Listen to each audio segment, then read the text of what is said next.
when everybody's back in. Let's see, that would be 14. Yes. All right. Are we all in? So Steve is not here yet, but I think we can probably, just either. Start. I think we can start. Let's start. Yeah. Okay. Wanna go? Okay. So, welcome back to the Board of Behavioral Sciences, the Policy and Advocacy Committee meeting. The time now is 1 p.m. and we will start the meeting now. So thank you so much. And Roseanne, would you please talk about the agenda item number 14, and that's the Assembly Bill 1236 by author Ting, and it's about healing arts licensing and data collection. Yes, so I do need to. Roseanne, we lost you. We lost your audio. There you go. Can you hear me now? Yes. Okay. I do need to report this bill was amended overnight. Amendments from the previous day posted at midnight. So this morning there was a new version of this bill awaiting us. The amendments weren't very significant. So what I'll do is we couldn't obviously post it on the website and everything that quickly. So I'll bring the most current version to the board meeting in May. But the amendment was from yesterday, so the 15th of April. And I'll discuss when I present how it changes. So this bill, instead of requiring all healing arts boards under DCA to biannually collect, it would require all healing arts boards to request and report data on certain workforce demographics from its licensees and registrants. So it included licensees and registrants, and the bill is amended to make it optional for the licensees and registrants to report the information. But the goal is to collect data, demographic data for future workforce planning. So currently, the Office of Statewide Health Planning and Development, or OSHPD, prepares an annual report to the legislature about education and employment trends in the healthcare profession to try to help the state address policy issues and workforce shortages and distribution. Currently, the Board of Registered Nursing, Vocational Nursing, and Psych Technicians, and the Physician Assistant Board and Respiratory Care Board are required to collect data from its licensees at license issuance and renewal and annually provide the data to OSHPD. The board actually more informally does this as well. We collect it. We have an optional survey at the end of our application forms, and that information goes to OSHPD as well. That's not a requirement for us to do so. So this bill would require all DCA Healing Arts boards to request to collect this certain workforce data for workforce planning. The data can be requested either electronically at license application or biannually from a random scientifically selected sample. And so the information that's required, there's a list in your packet of what's required to be collected. It would be things such as city, county, and zip code, type of employer, race or ethnicity, educational background, future work intentions, and job satisfaction. The licensee, like I said, would not be required to report any of this. It's completely optional. The board would keep the survey results. It must be kept confidential and only released in aggregate form. And then the board would produce reports on the survey at least biannually and post the information online and to OSHPD. So the intent of the author is that they state that the current data is insufficient for determining the state's capacity to address the needs of our diverse population. So they're hoping that by expanding demographic data collection, the state can better identify healthcare disparities and craft solutions to ensure comprehensive coverage and greater healthcare access for all Californians. So, like I said, what I had written in my analysis is a little bit changed because we're not mandating it. The bill doesn't mandate it anymore. Staff does think that the information would be helpful. We receive a lot of questions about demographics, and it's not something that we have a lot of information on. I actually think it would have been better to require it, but I can understand that could, if somebody doesn't want to provide it, that could attaching it to their requirement for licensure could cause a problem for them. So it's kind of a tough thing. It would be nice if we had the requiring it would provide us a more accurate picture rather than if it's voluntary. It's a lot of questions, so somebody might not necessarily want to take the time to fill it out. But it would definitely be nice to have for us, because we do get those kind of questions frequently. And I know the board asks them frequently, and it's not something that we can require. So, like I said, they did an amendment to also include registrants. And there's some other boards that are already doing this. So with that, I will open it up to discussion. So it seems like, it really doesn't change our practice at all. If it's already the bill, it's changed from require to request. Yeah, pretty much. I mean, it would change some of the questions we asked, but it wouldn't, it would go back to basically being voluntary. Right. And so we've already been doing this, and, and so it, and that only expand, to not just the licensees, but also, the registrants. Right. At their renewal. And I think that it would be nice to have that for registrants too. I mean, it'd be nice to have it for both populations. That's something that actually I brought up to the author's office in my discussion with them, and they changed it. So yes. So awesome. So they do listen to us.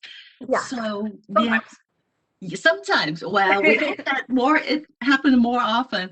So board members, discussion, questions. I mean, it doesn't change, much apart from, opening up for the registrants now. That's the bill. Okay. Max, you want to say something, or I'm seeing partially your hand? Nope, you're good. Okay. And Steve? Nope.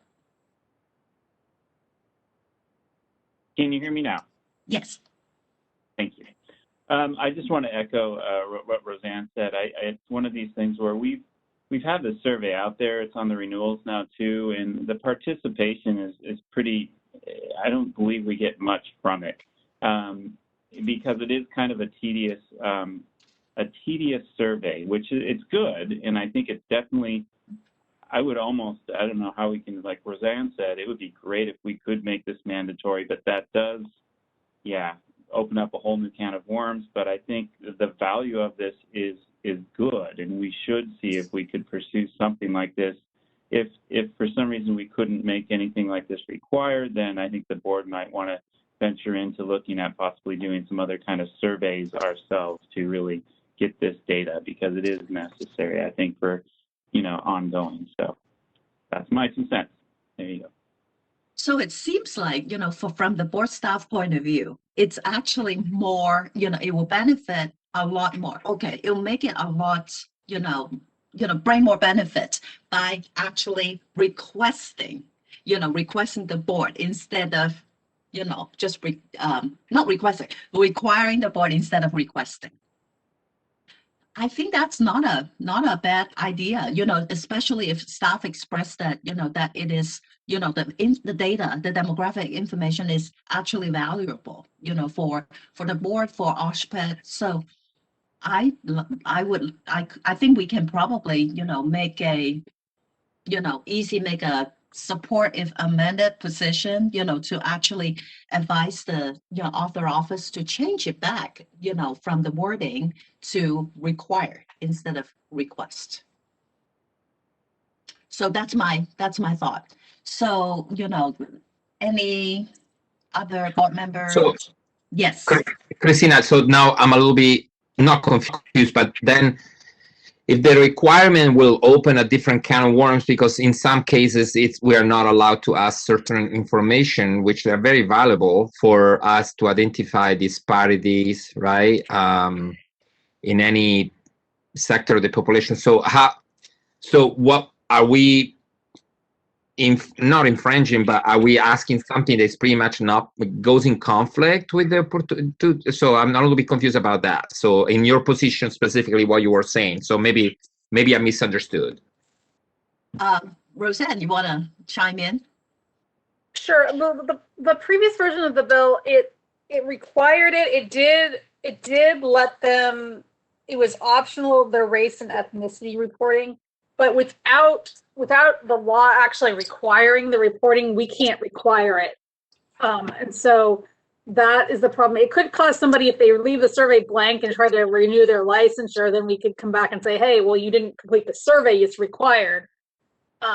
So that could cause kind of a hardship if they didn't want to. But there's no really great way of getting an accurate picture of the demographics if it's not required.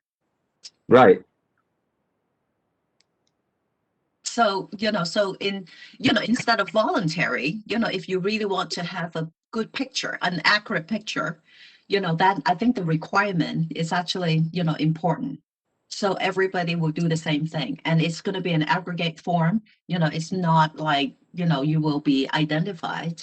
So I think, for research purpose, that you either do the sample or you don't, so it's just for Right. the validity issue. Right. As we know, there is an element of trust or mistrust, right, behind this fear of having to enter, which is totally legit, based on the past, even California experiences. So I think maybe also something that will identify and share with the public that the name will not be associated to the data, right? That's completely disassociated. We know that, yeah, because I can speak for also other population where the elements of data and disparities, for instance, we never collect about sexual orientation and gender identity, and it's a problem because then we do pockets of service on inner city and we know what the disparities are, but we never have a state data, right, in regards to who is licensed and so forth. So yeah, I definitely would support that. I would like to see, though, with the bill going also an explanation and to demystify the concerns that people might have about entering that information, right? So Good direction. So yeah. yes. So I'm trying to think, how we can, make it very effective and efficient. So yeah, no, because I think we have a good number of bills, and I know that we probably have a good time constraint here. So, so I would like to maybe, just simplify the public comment part, for this time, and just to put the motions on the table. And then we get the, the discussion and the feedbacks from the public members. So would that work for everyone? Yes. All right. So my motion is to support the position and to direct staff to continue address the not mistrust issue. How do you say it, Max? That the fear or the hesitance, right. The hesitation of being a mandated requirement of the report. Yeah. Yes, Roseanne. So you want to do did you want to do support or support if amended? I think we should support it, but at the same time, okay, maybe it sounds like a support, if amended. But do you want to require them to do it or not? That's right. So, yes. Okay. So it would be support if amended. So we will change it to require. So that's my kind of where I stand. And Wendy. Did they just make this change though from required to request? Yes. Okay, so my guess is they're probably unlikely to go back since they just made that change, and there were probably others requested that change. So probably. I don't know if we're spinning our wheels on that point. Well, yes. Well, I think we can get the point across though now before the board meeting that, hey, the data is not very useful to us if it's not complete. But are we prepared to hold up somebody's license because they don't want to answer the survey? Good question.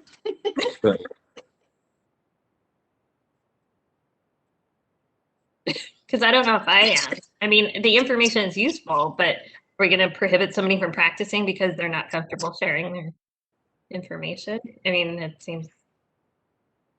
Well, I think the implementation process, we can also, I'm sure that, when it comes to certain category, they really don't want to, answer. You can always say, unwilling to disclose or something like that, And so at least there is one option when it comes to, that point. And so I Right. think, yes. So No, sorry, go ahead. Go ahead, Max. No, I had a feedback, so I wasn't sure if you were still talking or no. I apologize. Go ahead, Christina. No, Sorry.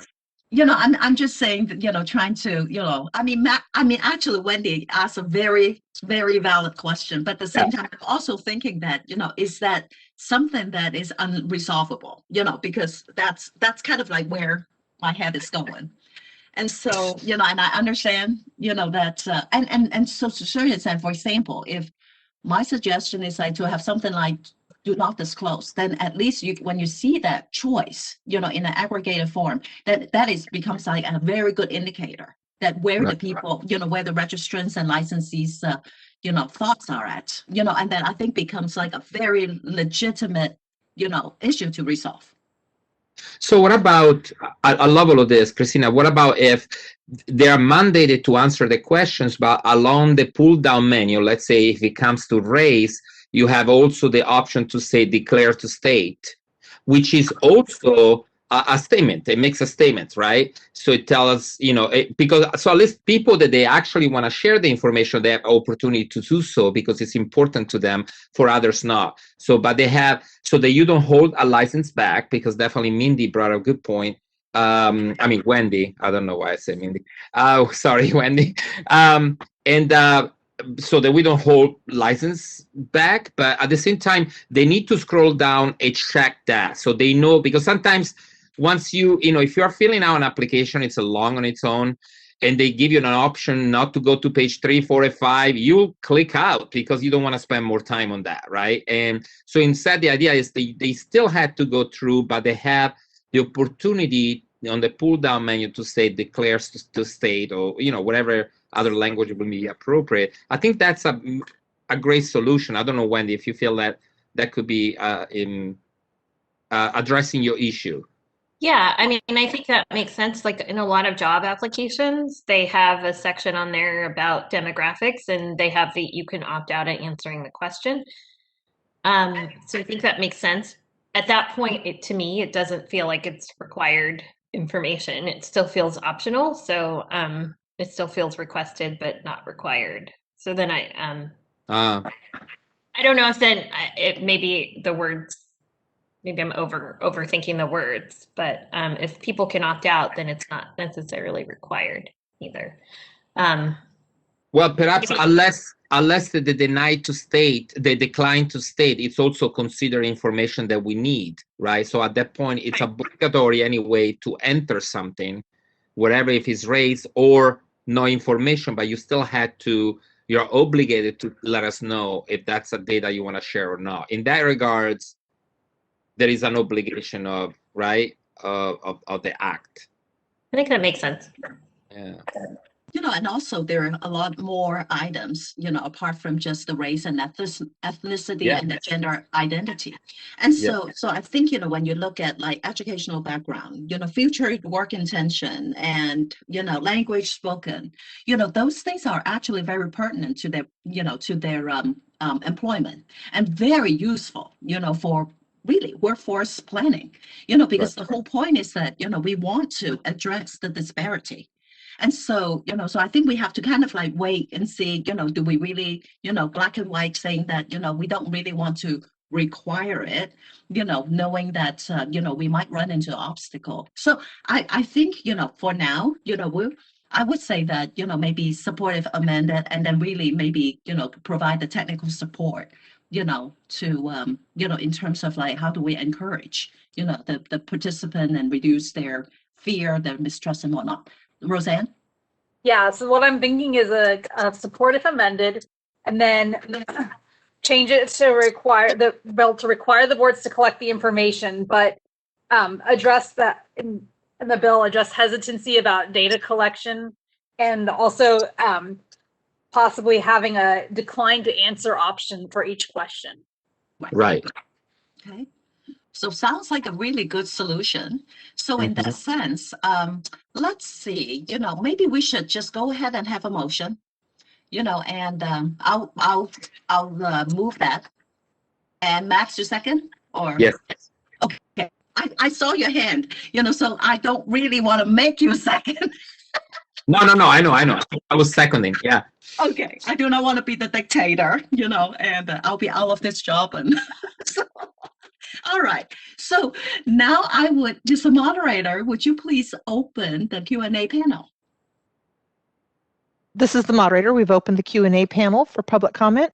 If you'd like to make a comment, please click on the Q&A icon on the screen, type "I would like to make a comment" into the text field, and submit that to all panelists.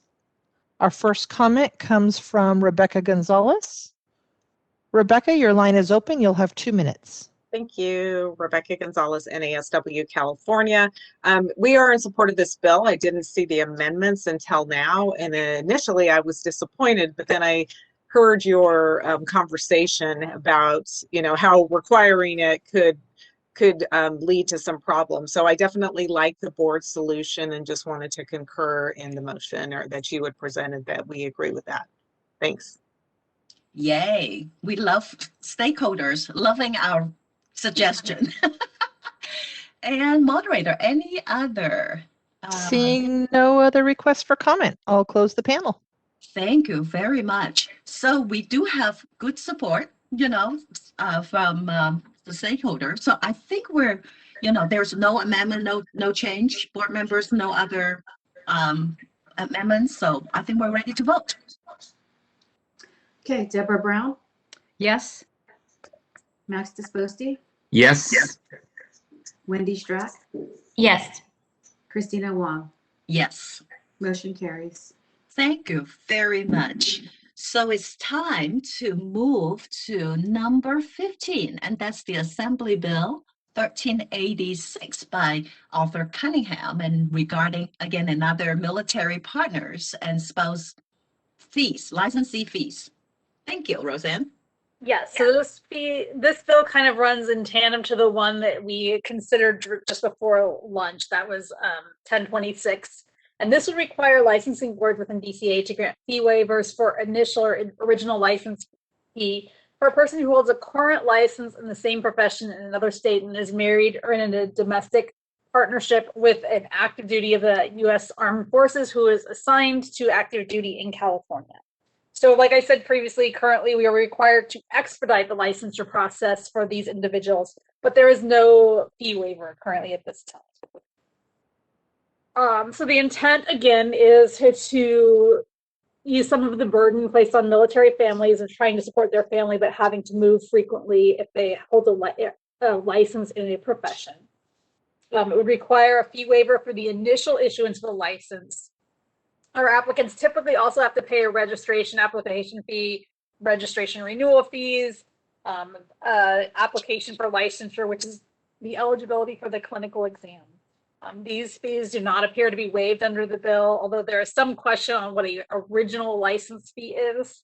The above listed fees might not apply to somebody, though, the additional ones, if they're going under the license by credential option and have been licensed in another state 2 years. So for most individuals that are licensed in another state, it's probably, they're not going to have to pay those anyways. So it would require waiving the initial license fee of $200. We get, on average, about 18 military spouses per year that need an initial license fee or that have an expedited license. So if they qualified for licensure, assuming all of them did, the fiscal would be about $3,600 per year, which is the $200 fee times about 18 individuals. So not as big of a fiscal impact as the previous bill, but still some there. Like I said, this is part of a bigger package of bills. We have AB107 and 1026 that we've already considered. We have another one coming from the chair of Senate BMP that you'll probably see at board if that continues moving, and then this one. And so I will open this up to discussion. Thank you so much, Roseanne. So this is exactly the third bill, the third of the packet. And so, I just want to remind the board members that the previous two bills that we have an opposed unless amended position. So Max? You're fast. Go ahead. You see, thank you. To the contrary of the others, this is addressing a particular dynamics within the population. Those are the people that are forced to move from one state to another, that they are, current active duty. And we saw like 18. So besides the number every year, which also budgetary wise is not a big deal for us, it's also the fact that it's addressing an element of particular, when you're forced to move, obviously it comes up, with a lot of expenses and a lot of challenges. And the same way we addressed shortening the length of, the temporary license, this goes more into this element of conversation, in my personal opinion, that compares the other one that was just a broad blanket, right? If you're military, if you're veteran, then you get the waiving fee. So I'm more interested about supporting this because the element of equity,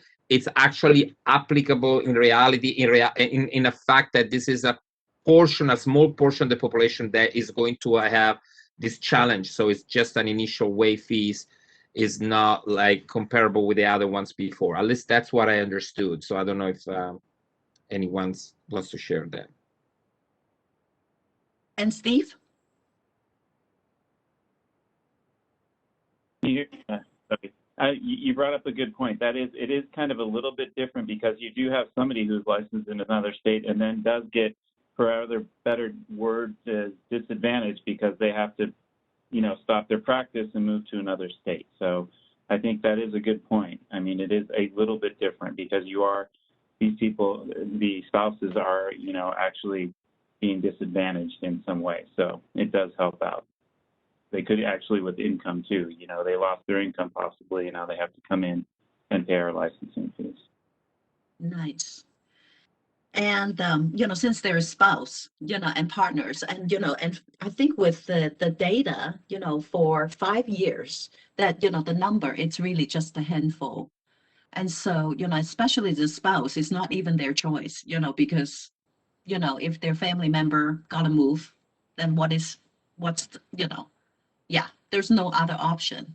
And so, so Max, thank you. And also thanks Steve for bringing it up that, that is, nature-wise is a little different. So. Right. And if you don't mind, I also, if you don't mind, I'm sorry, I wanted to add, because this also will help us to explain a little bit more why in the other cases we went in a different directions. The element of equity versus, it's not like that we don't care, we don't want to support the veterans' active duties, right? It's more like the specifics of equity that is not really fully applicable here. So that will really balance really well with the decision that we took prior, in my opinion. So. And I also think that, there is not an element of jeopardizing the consumer protection. And so, if actually, the spouse and the, domestic partnership, partners already fulfill the requirement, and because of the circumstances of their family, they need to move, they need to spend the $200, so I think this is worth supporting. Mm-hmm. So that's my thought. So board members, any other, Deborah and Wendy? No other comments? So it looks. I support what you guys said. Yes, wonderful. And so it looks like we have actually just a straight support position, right here. So again, would you like me to expedite, the process and just have a motion on the table? And then we open up for the public comments? Yeah, I'll make a motion to support the bill as presented. And okay, so I see 2 hands. So it looks like Wendy, go first, or Wendy or Deborah? It doesn't matter. I think Deborah, let's go with Deborah. I don't think she really, moved the law of bill. So yeah. So Deborah, go ahead. So you will second. So Max moves and Deborah seconds. So moderator, would you please open the Q&A panel? This is the moderator. I've opened the Q&A panel. If you'd like to make a comment, please click on the Q&A icon on your screen. Type "I would like to make a comment" into the text field and submit that to all panelists.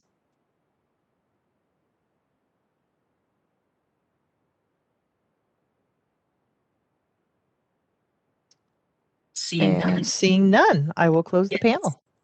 Thank you so much. This is wonderful. So, so we have a motion, we have a second, no public comments. I think we're ready to vote. Deborah Brown, Yes. Max Disposti, Yes. Wendy Strack, Yes. Christina Wong. Yes. Motion carries. All right. So we have a good full support with no amendment. Wonderful. So let's move to the next one, and that is, let's see, number 16, and that is Senator Bill by Portatino to talk about the pupil health, school employee and pupil training, excused absences, and the youth mental and behavioral health. It's a mouthful, but I think it's a wonderful bill. So go ahead, Roseanne. Okay, so SB 14 would add an absence for the benefit of a pupil's mental or behavioral health to the list of school absences that must be excused. It also requires the Department of Education to identify and provide an evidence-based youth behavioral training program for specified school employees and for pupils in grades 10 through 12. So the existing law in the Education Code provides a list of reasons a student should be excused from school, and it includes things like illness, due to quarantine, for medical services, for a funeral, things like that. It also states that the governing board of a school district needs to give diligent care to the health and physical development of pupils and may employ properly certified persons for that work. So really the reason that this bill caught my eye is that it adds an absence for the benefit of the pupil's mental or behavioral health to the list of school absences that must be excused. It also requires the Department of Training to identify certain evidence-based training about mental health for classified and certificated school employees. And the training needs to meet certain requirements, like being peer-reviewed and evidence-based, among other things. And then it requires certain deadlines for which the employees need to have received the training. It also requires the Department of Education to identify evidence-based behavioral training for individuals in high school grades 10 to 12 for use by the educational agencies. It needs to be peer-reviewed and evidence-based, and they're required to report who's completed the training by a certain date. So this is really to help promote mental health of individuals in school. As we know, especially due to COVID, there's a lot of mental health issues in schools right now, with school-age kids right now. And so this bill seems to make some progress moving that forward. So I will open up for discussion. Oh, nice. See, I told you it's a nice bill. So Max and then Wendy. Yes, I love it. I have a question for Roseanne. So when they say they're adding an extra day of, absence, from school, can it be, because I noticed this is happening in our communities a lot, that sometimes a lot of the students are, served by medical providers. They don't have after school hours. So that means that you will be able to have access, let's say, a therapy session once a week. It will be justified for that, or is just one time? Do you know? It's not providing therapy sessions. It's basically providing training for individuals on behavioral health, and that includes people in school. So basically, if the bill, if a student's not, they're feeling like they're having some mental health issues that day, it allows them to be absent from school for that day. And then at the same time, it requires the school districts to look at some behavioral health training for youth. It's not really providing them with counseling or therapy. It's just providing some training so that they can learn a little bit more about mental health if they want to. Okay. I was misunderstanding even when I read it. Okay, no, thank you for the clarification. And either way, I just wanted to understand more. It's not going as far as providing although I believe schools already do provide that to some degree, but it's more providing knowledge. So I was concerned about, I was reading the bill in a way authorizing. It was just like recognizing the absence of youth based on their need of taking care of their mental health. So I was reading that part in the wrong way. So, but anyway, either way, yeah, I support it. It would basically, so if somebody needed to take a day off because their mental health, was not good, the school couldn't say no. Well, that doesn't count. Right, but can they say that what I'm trying to say, if they need to take the time off, it doesn't identify how many days they can take off in regards to their mental health, right? No, Care. It Okay. does not. No. That's So good. Max, I think I can help, I think I can help fill in some of your concern, because I think, a lot of the, now, in terms of like school-based counseling and whatnot, and there's sometimes therapists, come through, say like from the county mental health or, the community provider to come Right. in and provide services. Now, oftentimes they have to pull the child, or the high schooler, out of a certain class. Now, that kind of like becomes like a little gray area, right? They're really, not in class per se. And yet, how does the school really count this? And so, so I think, it basically, I think it opens the door for one to really recognizing the importance, of the behavioral health, that it is, if you need to take a day off to take care of it, or take one period to take care of it, this is excusable. Then it doesn't count as a illegitimate absence. So I think this is a really important thing to, to take the mental health, to really, get the public, to be aware of how important it is to address the mental health need and the behavioral health need. And so, so how it's being implemented again, that's, I think that is a really, kind of like the details, the devil's in the details. But I think it's a really important thing that, if we support it, then it makes that, that receiving, whether it's receiving services or just to take a mental day off, it's totally excusable. So does it make sense? Oh yeah, totally. Thank you. Yeah, I'm totally in agreement. Yes, thank you. All right. Thanks for Wendy? Yeah, Wendy, and then Deb. Deb coming from a teacher. Oh yeah. Wendy, go ahead. Yeah, I just wanted to express, I think we're all in the same place on this, that we're all in strong support of this. But I think in an effort to make, to put mental health and behavioral health on parity with physical health, I think this is an important step in that direction.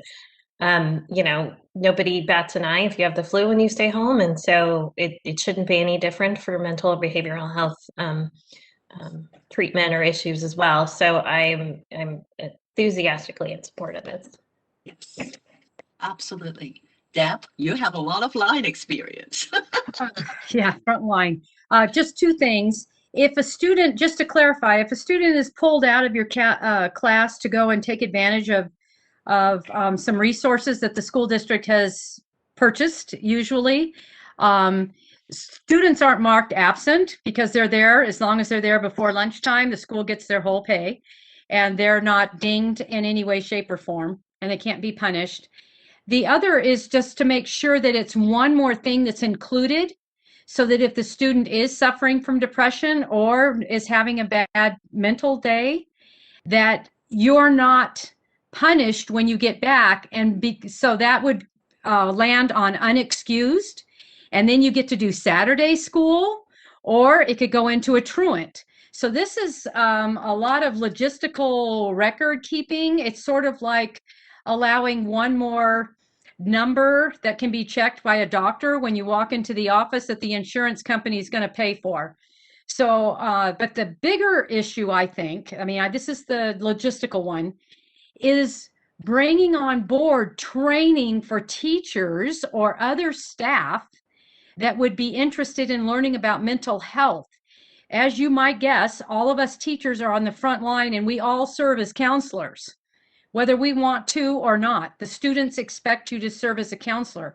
Having an opportunity to actually be trained so that you don't end up giving bad advice, or when somebody tells you something, you know where to send them. You know what the red flags are. So I think the best part of this bill for me is to offer training, because oftentimes if you were to go through, you don't have anybody who's been trained in mental health. So they're kind of just winging it. So anyway, absolutely support it. So I think we have a very consistent, position here.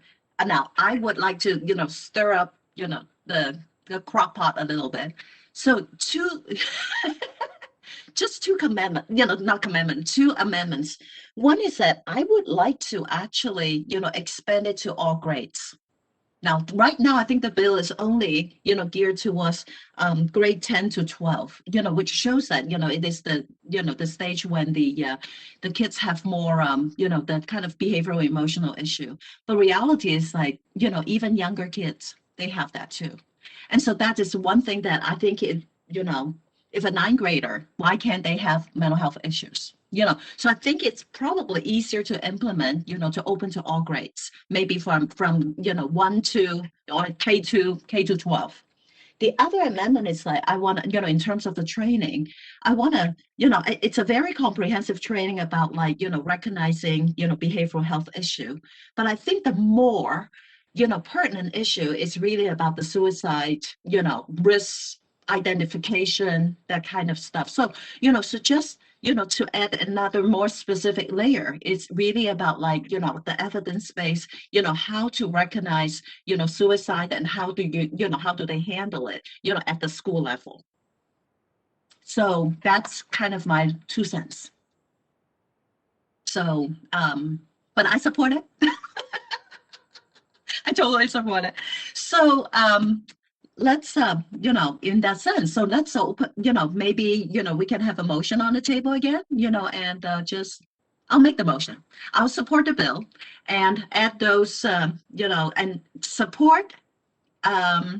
I don't even say they have to to be amended. Well, actually it would be good support if unless amended, to just basically include what the two things, open it up to all grades, be that applicable to all grades, and then also to have include the content of suicide risk assessment, not assessment but prevention and identification. Roseanne. And Would you still want to support it if there is a reason they didn't? So let's say they can't open it up to all grades because of a funding issue or something like that. Would you still want to support the bill as is? Yes. Yes. Okay. Yes. So then I would recommend a support and direct me to work with the author's office to suggest the board would like to expand the training to all grades, and they would like the training to include a suicide risk identification component. Yes. Yes. Exactly. Yeah. I just wanted to add that, yeah, if we support, if amended, then we were going to risk not to support the bill in case there were valid reasons for them not to do that. So I like Roseanne coming forward with that. Yeah, thank you. That's what I want. Awesome. Great. Can I ask Roseanne a question? You mentioned classified employees. Did you say certified? It was hang on, let me, at least 50% of combined certificated and classified employees at each school who have direct pupil contract. Okay. Yeah. That's perfect. That's teachers and everyone else. Yes. Okay. Thank you. Awesome. So, so I think we're very clear, again, the motion is support, and then, direct the staff to add, those two discussion items. So, moderator, would you please open the Q&A panel and see if there's any public comments? This is the moderator. We have opened the Q&A panel. If you'd like to make a public comment, please click on the Q&A icon on your screen. Type "I would like to make a comment" in the ask field and submit that to all panelists. Our first comment comes from Rebecca Gonzalez. Rebecca, your line is open. You will have 2 minutes. Hi, Rebecca Gonzalez, NASW California, just pointing out that we're in support of this bill. Yes. Thank you, Rebecca. Anybody else? Seeing no other requests, I'll close the panel. Thank you. So, just another point is that this bill is very, very, very widely supported, by many, many organizations. So I think, it is just the right thing to support it. So, Christina, we're ready.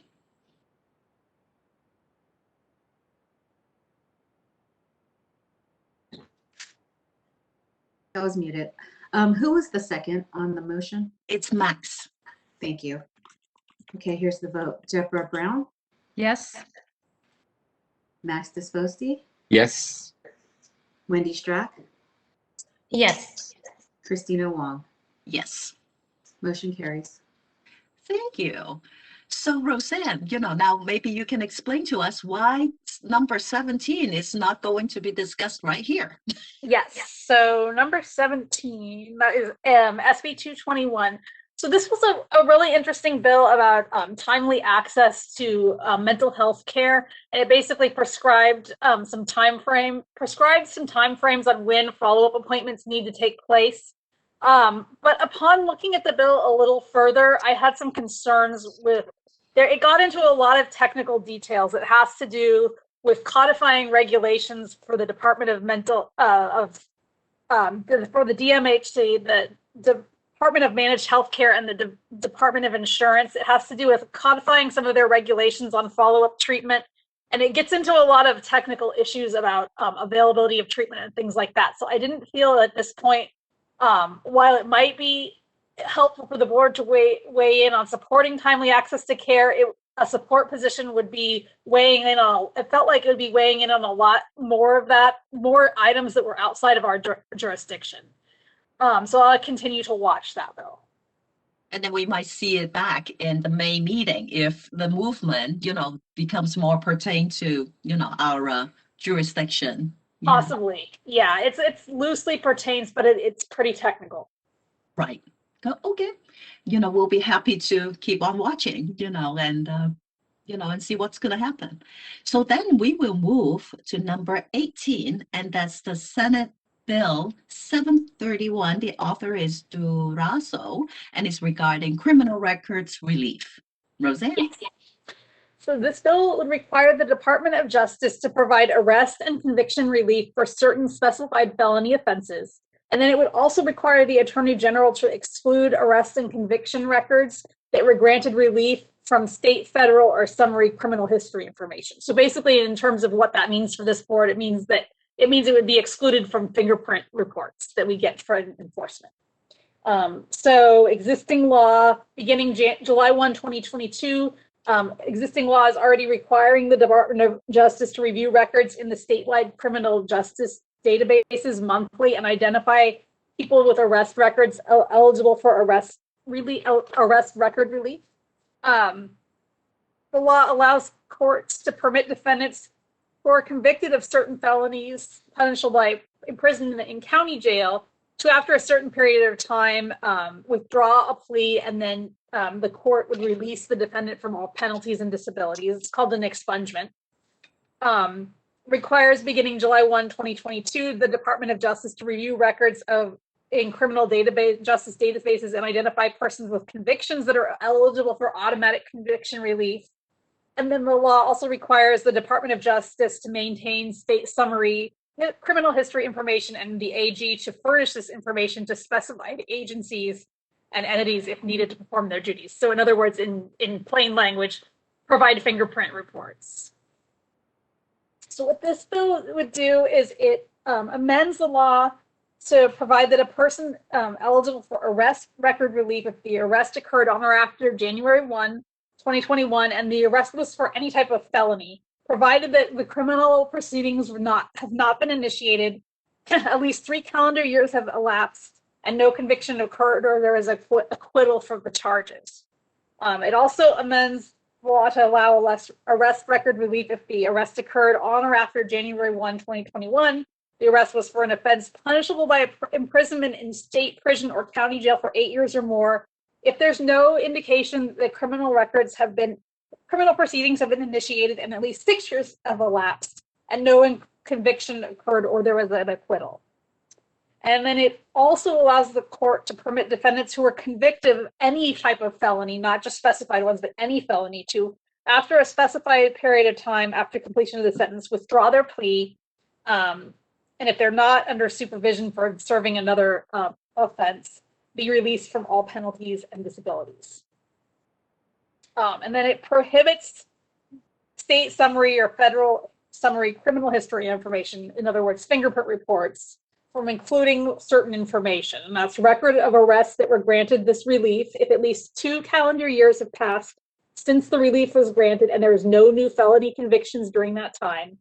And then also not include records of conviction that were granted relief under several specified provisions if at least 2 years have elapsed and there's no new felony convictions. Those prohibitions of those items being included in fingerprint reports don't apply to records for which the record holder is required to register as a sex offender, has an active record in the supervised release file, or if based on information available in the department's record, it appears the person is currently serving a sentence, or if there is an indication of a pending criminal charge. And then none of this applies, the fingerprint reports do not apply if the records are required to be provided by federal law. So if state and federal law basically conflicts, then federal law wins. So what the author is seeking to do is they're trying to implement a more comprehensive system to prospectively and retroactively seal criminal arrest records instead of it kind of as a solution instead of expungement. So it provides an automated sealing of these records and then phase relief for conviction records by expanding this if there's no new charges pending. They note that as a result of widespread uses of background checks in society, these records are very permanent, and it results in barriers to these individuals with these records. So in terms of our board, the main effect would be that with the fingerprint reports. When an applicant applies for a license or a registration with us, we receive their DOJ and FBI background information based on their fingerprint records. So they would prohibit the board from receiving arrest or conviction information for applicants if their arrest or conviction was granted relief, if a certain amount of time has passed.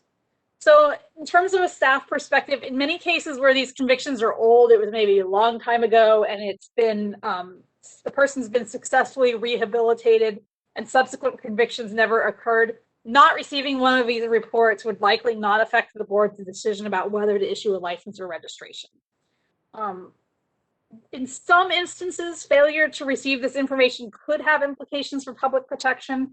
For example, if an applicant had a long-standing pattern of law violations, and maybe had been able to get those expunged, and there's sort of a pattern of, there is the kind of a safeguard that a certain number of years have passed, but let's say they had something every 3 or 4 years, it's the same thing, like fraud or something like that.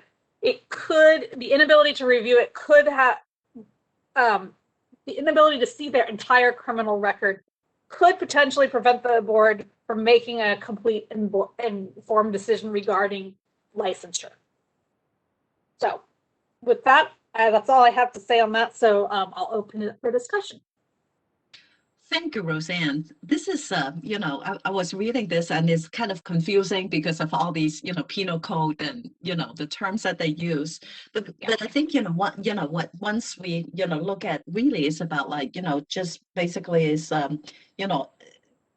again, I think it's another overhaul, to introduce the system, to make sure that, that the probation or, the convictions are being able to automatically not just expunged, but sealed. And so I think that is a very, very big step, I think that is what you mean, right? It's not just because expungement means that, they're just dismissed and yet there's still the record there. And this is actually, the bill to, to support the removal of the, basically, the record is no longer there. Yeah, it's not being obtained in the fingerprint reports. Yes. So that's, so that is a very different steps, that's, in terms of, how we, acquire those information to determine, whether disciplinary action is needed. And, and to also look at, the registrants or the licensees, criminal record pattern, or, the history of it.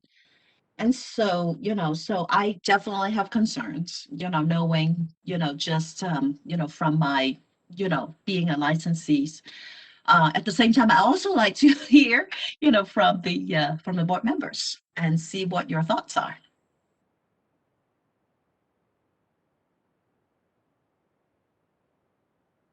Any speakers? Any opinions, comments? Christina, I'm just Max here. It's really important for me to hear from the stakeholders as well and see what their perspective is, if there is any.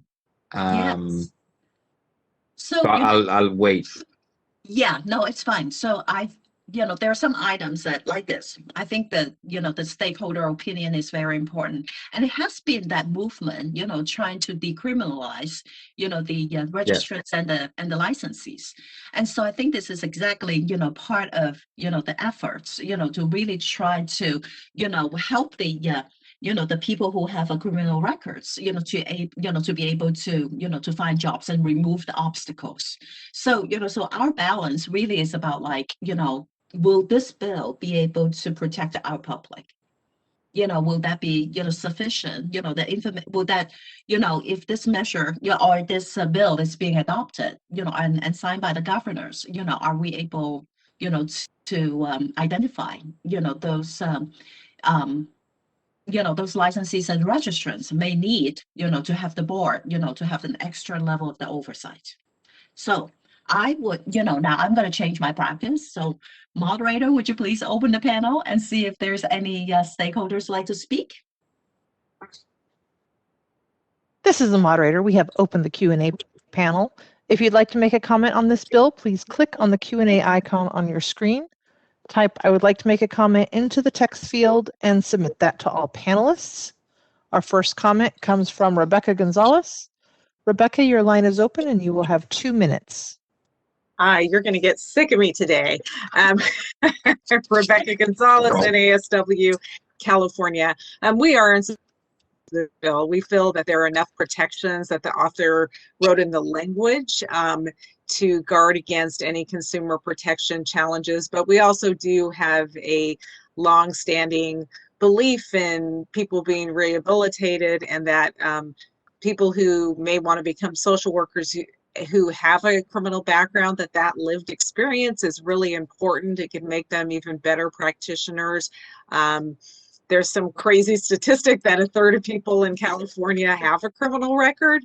And so I do think that this bill strikes the appropriate balance, which is why we're supporting it. Thank you, Rebecca. Any other public comments? No additional requests. I'll close the panel. Okay, thank you so much. So Steve, I would like to pick your brain. Since you are, you're just from the enforcement point of view, what is your take? And I have to be totally candid, and I will be totally honest. I do have to review this a little bit more, but we did consult with one of my fine staff members, our enforcement analyst for years over there, Pearl Yu, and she did not really have concerns with it herself. I want to say that I am in full support. My explanation wouldn't be very eloquent, though, but I do like the concept of it does allow, it's one of those barriers, it does present a barrier to somebody who may have had a record or an arrest from ages ago. I don't think, and this is what from originally reading this and looking through this, I don't believe it is going to cause a major problem with consumer protection, because we still will be reviewing, a lot of information that will help us make that determination. So, so eloquently, I think it's good to support. Why I'm thinking that, I can't really eloquently put that right now. So but I know with staff, it wasn't bringing up it as a concern. So. That is very important. To be honest. That's very important to know. And how about you, Wendy? Roseanne did bring up a scenario where there may be sort of a pattern of arrests that would be missed in a case of some of this, and in that case, would it impact a public protection in that way. I may not be kind of phrasing the question correctly, but I remember in Roseanne's presentation on this, she did say there are some things that could fall out of a review in our case then. Yes, Roseanne? I'm gonna wait. So I'm not in the enforcement unit, so I don't deal with looking at convictions. And I'm, like Steve said, our enforcement manager did not raise the concerns that they typically have raised with past bills of this type. I might defer a little bit to Sabina. My one thought was that if somebody, let's say, had a record of fraud, and maybe it wasn't very consistent for like every 5 years, they've committed some sort of fraud and then had it expunged. I mean, there's still catches in this bill, as Rebecca alluded to. There's that 2 year, it has 2 years have to have passed. So I don't think it's very likely that somebody would have a pattern of that just kept getting expunged. I'm going to ask Sabina if in her review of enforcement cases, which I know is extensive, what her thoughts are on that. Yeah, I don't, I tend to agree that the impact is going to be rather small, and you'd have to really, we were trying to figure out the other day, Roseanne and I, like, so if you had a conviction and then you were okay for 2 years and then you had how many convictions would be in your record if you were a habitual offender, and how where those expungements going to be pulling out previous convictions.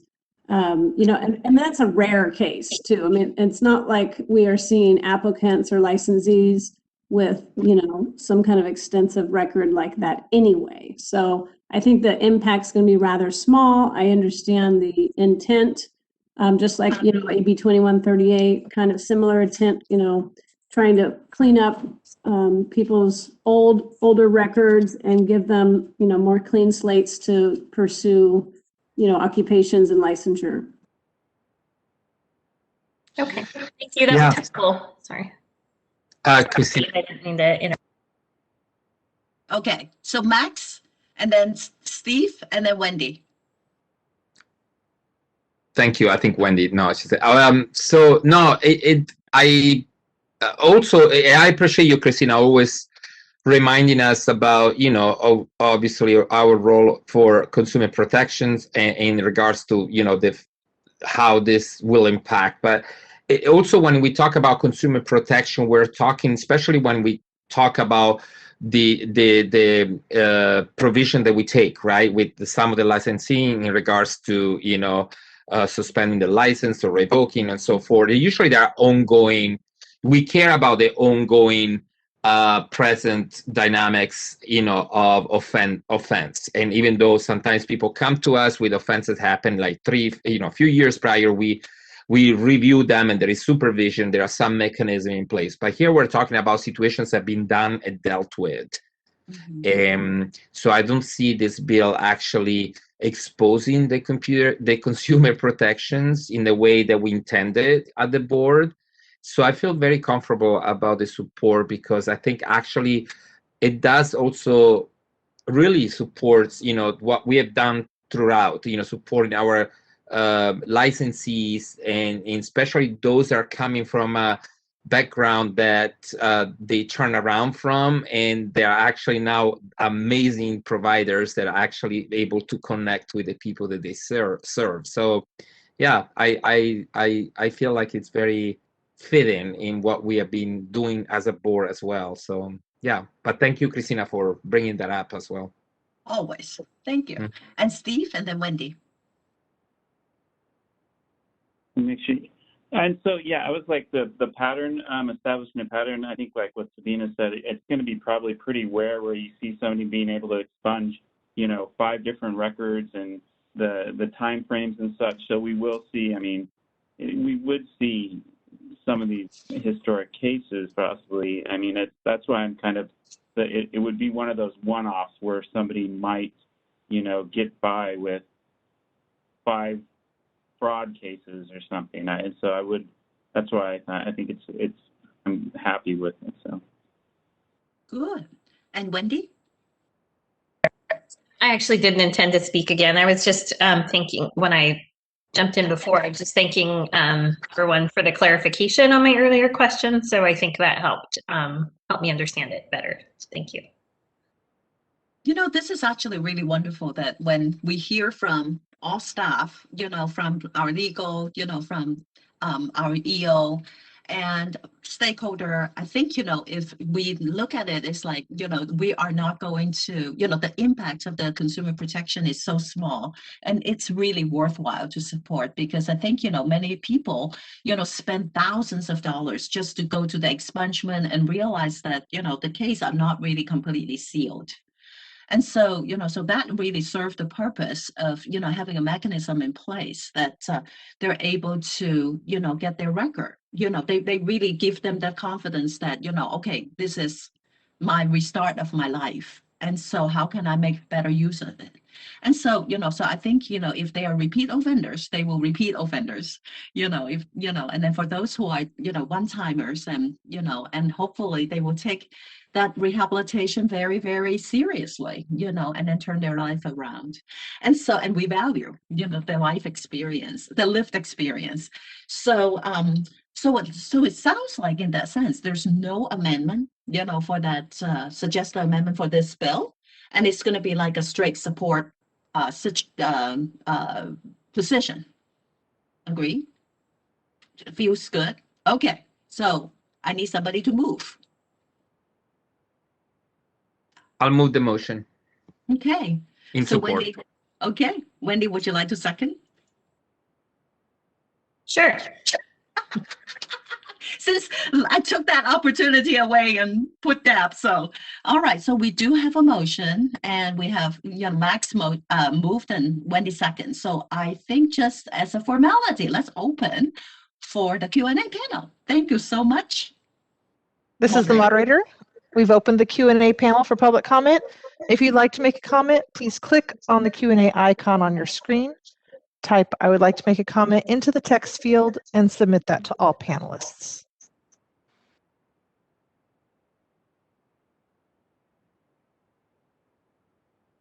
I don't see any.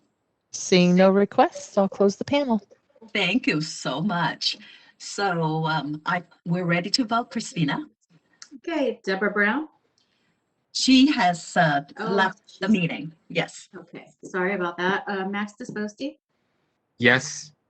Wendy Strack, Yes. Christina Wong, Yes.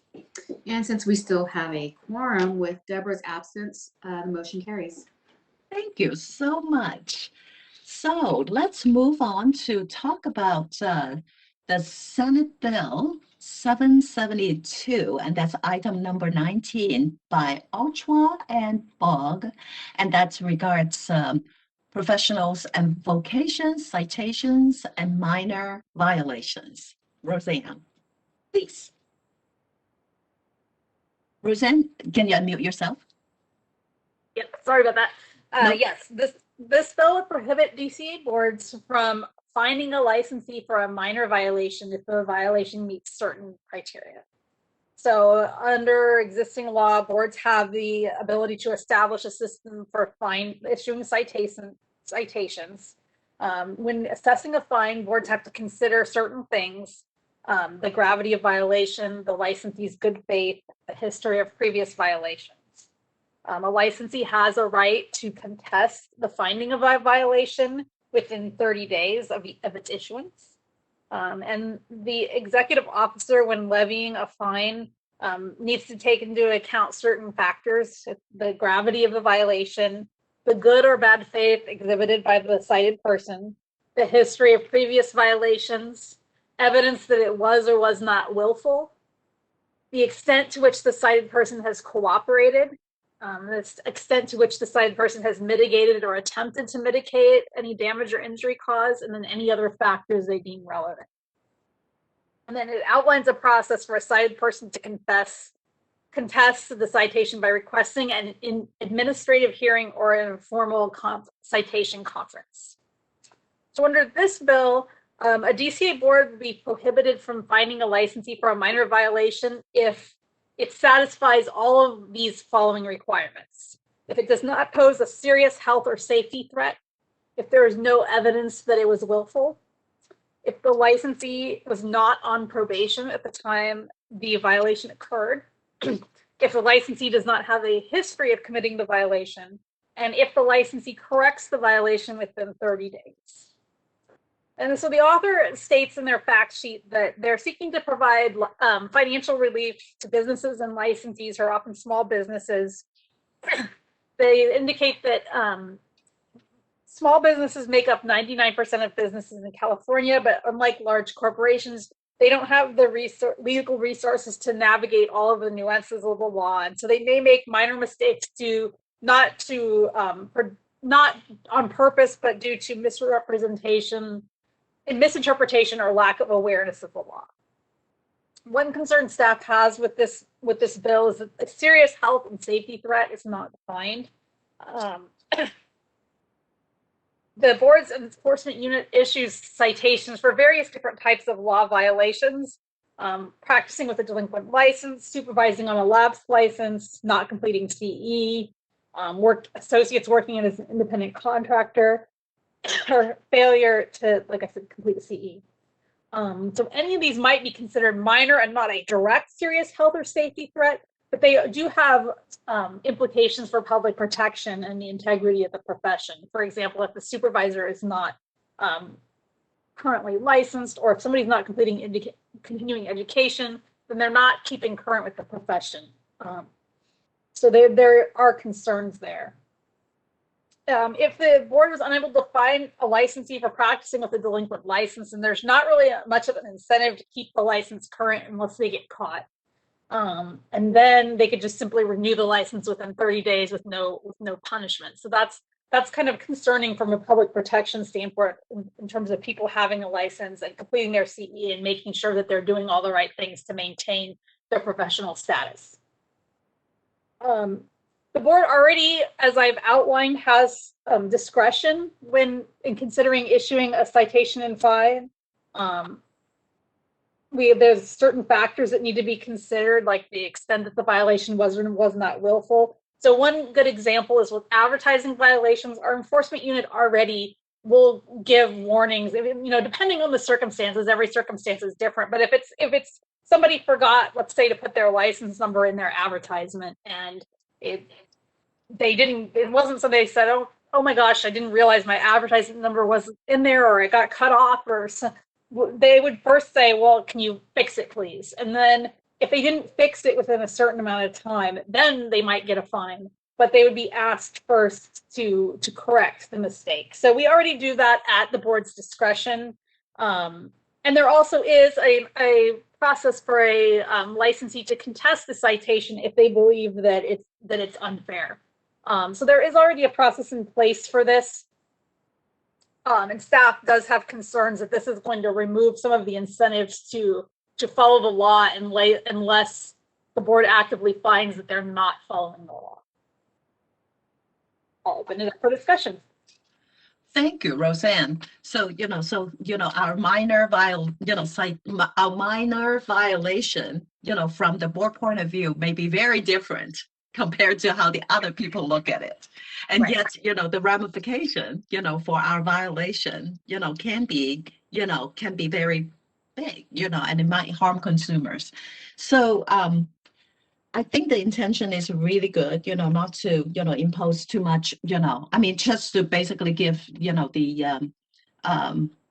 the licensees or the registrant a chance to ratify, their mistakes, and yet I think, if this law passed, my concern is, about the unclear, the very unclear nature, of the serious health or safety threat.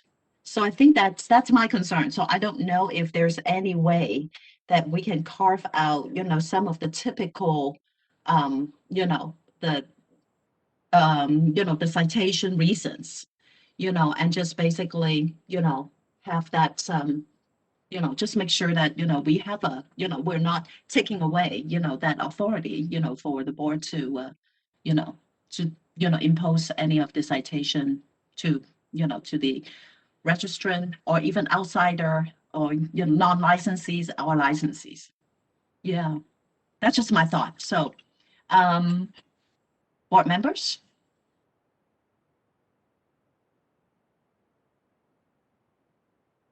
Okay, all right. So Steve, what do you think? You, this is a bill more related to the operation, of the board. I love how you throw Steve under the bus like that. Hey, I am inviting Steve to express his expertise. Right. Steve, please unmute yourself. Sorry, I'm using my phone still. Yeah, the one thing about the fining, I mean, we do have the right, we do issue the citations like we're talking about for advertising, possibly incorrectly, or for I guess actually this would also fall in with the CE, continuing education. We use it for that also. And I don't like to say it, but having a fine amount on the original citation does give the warning some teeth. I have a feeling if the fine amount wasn't on there that we would not have the response of trying to work out the situation.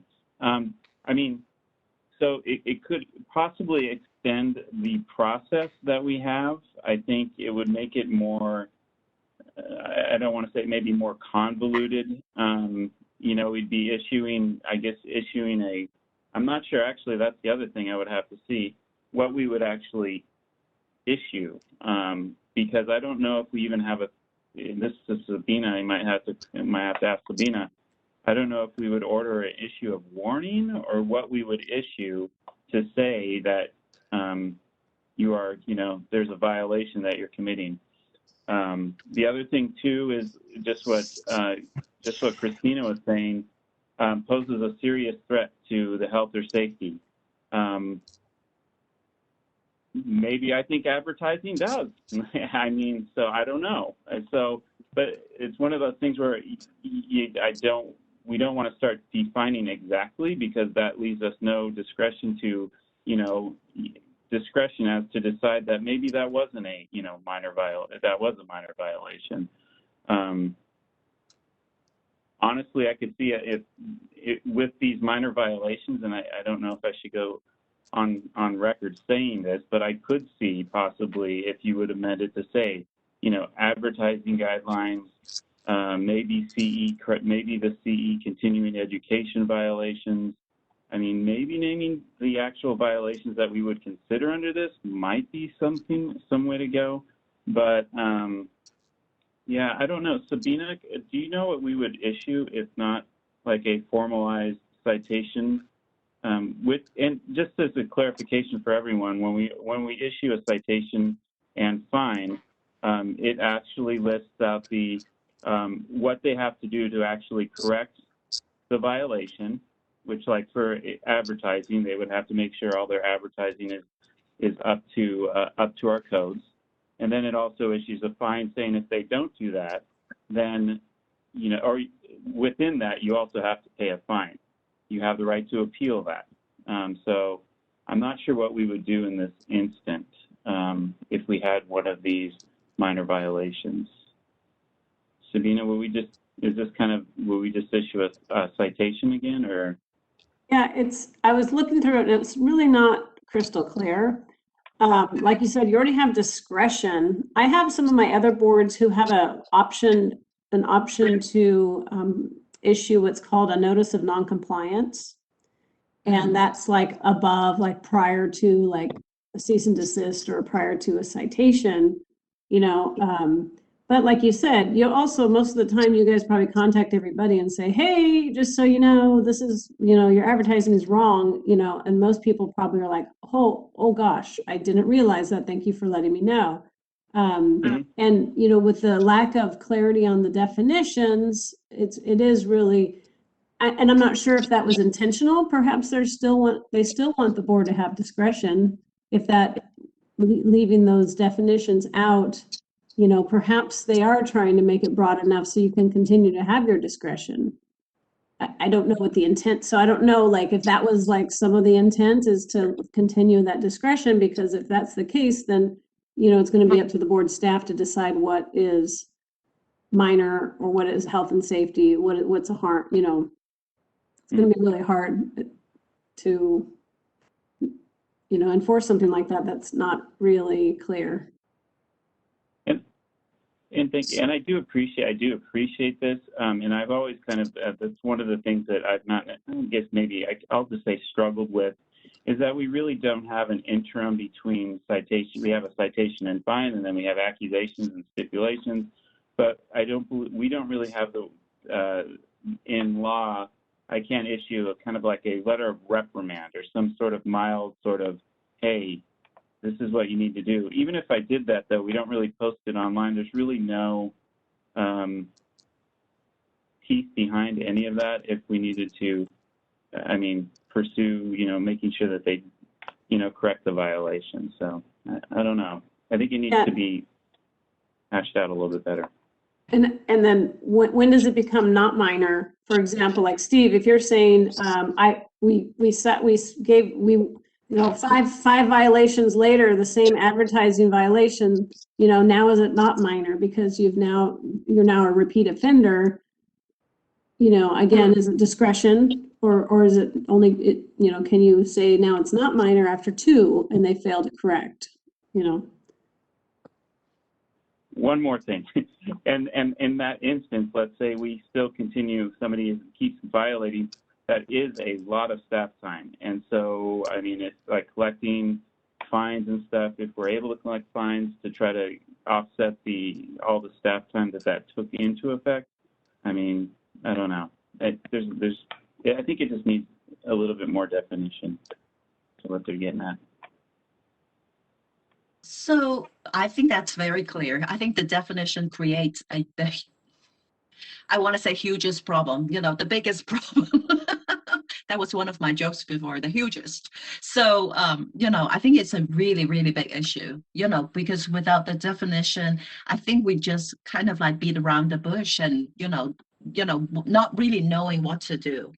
And so I am thinking that, in the light of, the discussion so far, it seems like it would be oppose if amended and request the author's office to maybe clarify the definition of the what is that? What is the term that they use? The serious health or safety threat. And I think that will provide a little bit more guideline, to Okay, Roseanne, what do you think? So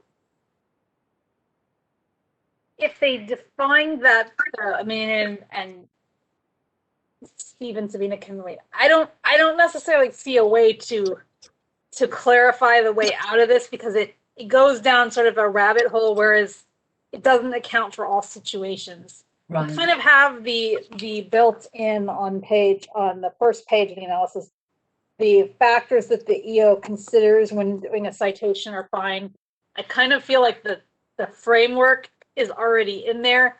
If by defining a serious health and safety threat, it could arbitrarily, it doesn't account for the whole situation necessarily in all enforcement cases. I kind of feel like there's not really a way to fix this except to remove us. Now, people may disagree. Sabina and Steve, if you disagree, please say something, but I don't really see a way to amend out of this. I kind of agree with you. And honestly, this is what we do right now. We honestly go through this process before issuing any cite and fine itself. We look at all that.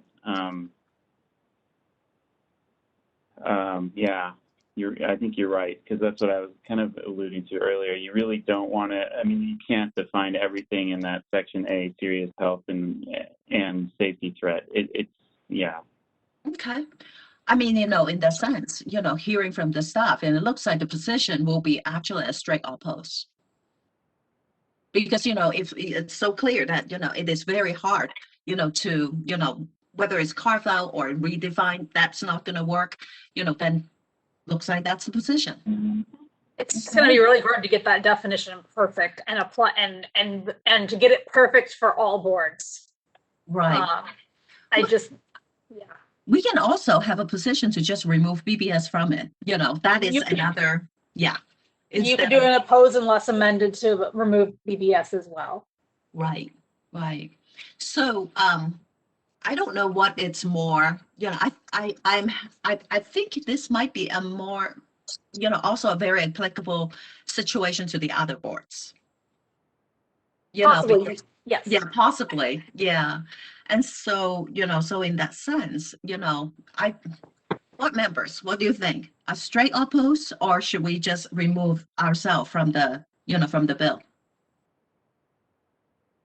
Well, if we take in consideration how we moved so far in regards to is removing ourselves completely, it will be kind of weird not to have a position on something like that that will affect us if it goes or it doesn't, right? At this point, the concern that came about, which I also agree with, I would feel more comfortable with an unopposed position.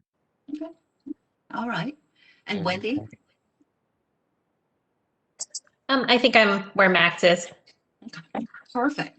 That sounds good. So in that sense, let's, make a motion for now. I'll move to, oppose this bill. need I a can second. second. Max second. Thank you very much. So moderator, would you please open the Q&A and see if we have any public comments? This is the moderator. I've opened the Q&A panel. If you'd like to make a comment on this bill, please click on the Q&A icon on your screen. Type "I would like to make a comment" into the text field and submit that to all panelists.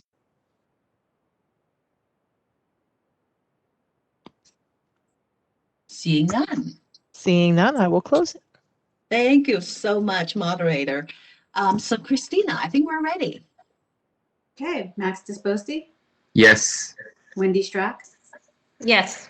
Christina Wong, Yes. motion carries. Thank you. Okay, so I think Roseanne, let's move on to number 20, and yet it's really not a discussion item, right? So I think that's the LPCC bill. SB 801? Yes. Yes. So that bill it's actually not an LPCC bill anymore. It was amended this week. It's basically our omnibus bill items. Some of them were amended into that bill this week. And it's also going to be our sunset bill. But the sunset bill, so technically with the amendments that are in there right now, the board has already approved them, and so we're the sponsor, but there's also going to be a component that's our sunset extension. So as long as that's amended in by the May 7th meeting, I will bring that piece to the board for a position, but it's not in there yet. They're still trying to work out at the Senate because all boards that were up for sunset last year got a 1-year extension. They're trying to figure out logistically how to do that. Do all boards get 4 years? Do they get 3 years since they've already had a year? How do you deal with a bunch of boards coming up in the same year if they give them 3? So there's some logistical things. I'm hoping that we can take a position on that piece of the bill in May if it's ready. Yeah, but that is not going to be, the SB 801. It will be combined as the omnibus bill. So it is going to be SB 801, and there will it's looking like there's not going to be a separate omnibus bill. Usually we have a sunset bill and an omnibus bill. It's looking like it's going to be combined into one bill. So we'll be part the sponsor, part in have a position on the date. Yes. Right. Okay. More to come for this bill. And I think this is all the bills that needs to be discussed. So, and I think Roseanne, you have one more job before you can take a break. It's the update on the board sponsors legislation. Yes. So I just talked about the omnibus bill proposal, which is actually going to be combined into SB 801, which is also going to be our sunset date bill. Our other bill, AB 690, Assemblymember Arambula is authoring that for us. It's our practice setting definitions bill. I'm happy to report that bill has just passed the Assembly Business and Professions Committee and this week the Assembly Appropriations Committee. And so it's moving along quite nicely. There has been talk about possibly at the legislature about possibly amending AB 690 into SB 801 as well, and having just the whole thing be our practice setting definition bill / omnibus bill / sunset extension bill. but that's not 100% for sure yet. So there's some debate going on. So you may or may not see AB 690 moving into SB 801. Stay tuned on that. Yes. Well, and we want to see, the exam setting bill, happen one way or the other. Yes. We worked very hard on that bill too. For sure. Yes. Thank you so much, Roseanne. You did a wonderful job today. Yes. Thank you. And I think we can move to invite Christy to talk about the board's rulemaking proposals. Yes, hi there. Hi. So anyway, so we have the first one on here. I probably should take off of here, but I left it because we have a second related reg package we're going to be working on. So the AB2138 regulations, they took effect December 14th of 2020. But I left it there because the next reg package on the enforcement process would be some changes to the uniform standards disciplinary guidelines. So we had to put that one on hold. It actually came before the 2138 regs when that bill got introduced because it was going to significantly change things. So we have not delved back into it because we are hiring a new manager over our probation unit, and we are going to be, and we've had staff, submit some additional changes that they would like. So we want to get that person up to speed and have some time to discuss what might go into this enforcement process regulation package. So we've been talking about it, and we kind of have a plan for it. So maybe later this year is when that will come back for consideration with some additional changes. Awesome. Our supervision, I'm sorry, No, I just say awesome. Okay, great. Our supervision related requirements proposal has been submitted to OAL for final approval. The reviewing attorney did have some additional text changes that he wanted that the board approved at the last meeting, but those have to go out for a 15-day notice. So that should go out today. It was already put in the mail, but it should go out on our website and everything today. So that public comment period ends, I think it's May 2nd. So if those public comments would be only on the new changes that are proposed, which are really nothing, they're very technical. It's nothing earth-shattering by any means. So, but if there are anything, it'll go to the board for its May meeting to approve those. But we're still anticipating a July 1st effective date. So we're right now working in the background on it, planning for implementation and that type of thing. Our continuing education and additional training requirements is in the DCA initial review process. They've actually, our attorneys have completed the review and given us some feedback and are working with us on a number of changes, and then it will continue in the initial review process before it becomes noticed. So that may be a couple of months off still before it actually is noticed to the public. And then this one I've had to back burner for quite a while. It's some very technical changes to examination waiting periods, professional corporations, accrediting agencies, and equivalent degrees. So I'm partway through preparing it for the initial review process, but there's other priorities, and because these are really technical changes and just some updates to language, it's been backburnered for right now. So that's all I have for now. If there are any questions or comments. No. Okay. I think this is, I'm just looking at the timeline, Christy. These 4 items has been, really going through, a long process, and all the steps that it has to be taken, to make it in effect. So I just want to thank you for the work, to carry these bills, in all these steps and process, a lot of work. So definitely, yeah, definitely. But yes, we're getting there. It is slow, but we're getting it there. So yes, so wonderful. So I think this is the I forgot to thank Christy. Thank you. So officially, so I think the next one is the suggestion for no, not yet. It's the public comments for items not on the agenda. So I would like to open for the Q&A panel. This is the moderator. Yep. We have opened the Q&A panel. If you'd like to make a comment on items not on today's agenda, please click on the Q&A icon on your screen, type I would like to make a comment into the text field and submit that to all panelists.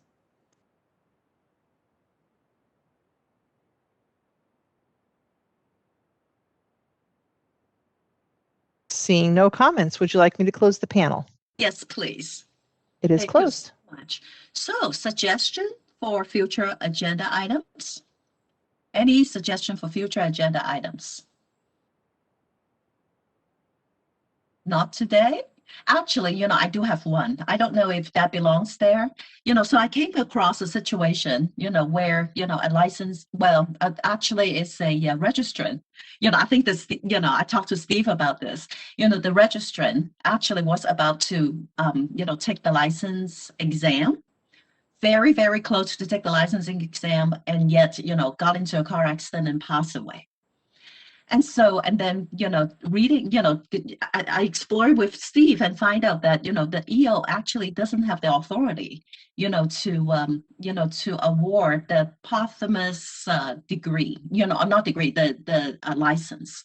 And so I don't know if this is, I know it's going to be like probably a very, I hope this is a very small, population, and yet I think, the authority for, the EO to be able to, have discretion, look at the situation and then see how, the board can support, or even, to just award, the efforts, for the deceased, and to, really recognize, the deceased family. I think it will mean a lot, to them. And so really it's about, opening up the possibility, to delegate, the EO to have that authority to, to provide that posthumous license. And so I think that's just, I want to just bring it up there, talk about that and then see how we can move forward. So that's it.